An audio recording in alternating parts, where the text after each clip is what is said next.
everybody, this is Mark Wurst from the librarymagician.com. I told you I was going someplace special today.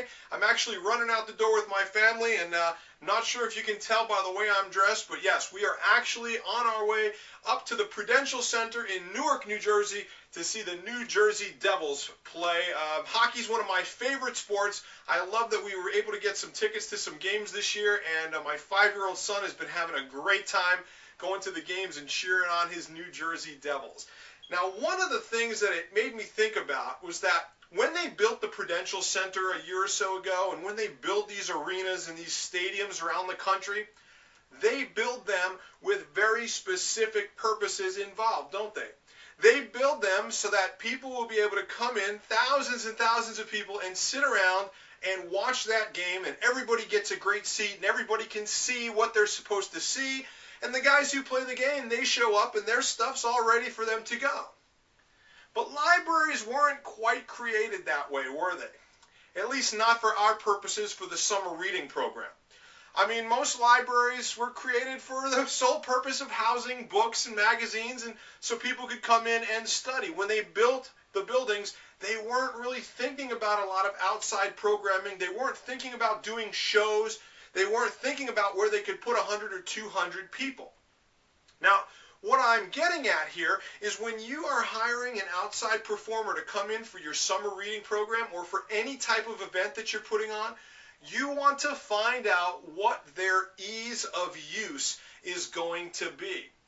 You want to make sure that they can work in the size of the area that you already have. Because let's face it, you can't really change where your programs are. Whether you have a community room or not, whether you have an area open in the children's room, that's it. That's what you have to work with. And you need to make sure that the performers can work with you before they even get there. It's real important when you talk to them on the phone to let them know what your space constraints are and ask them what their show entails, because I know I try to be a real flexible performer, and I've been doing this now for over 20 plus years in libraries. So I can show up and I can fill a room with speakers and sound equipment, and if you put 300 people out there, my show's big enough that everybody all the way in the back can see. At the same time, if you don't have that type of space, and we're in the children's room and we're going to have about 30 or 40 people really crammed into a small space, I've got a smaller sound system and my tricks will still work, and I don't need a ton of room. The worst thing that can happen is if you get a performer who shows up who is not ready for the space that you have waiting for them, and it could work out two ways. It could be a performer who's up on a great big stage in front of 300 people whose act is very small and can't be seen by a lot of folks. That's going to turn people off. Also, you could get somebody who shows up with too much stuff and needs a lot of space, and you're moving tables back and forth in the children's room, and it's still just not enough for them. That works against you too.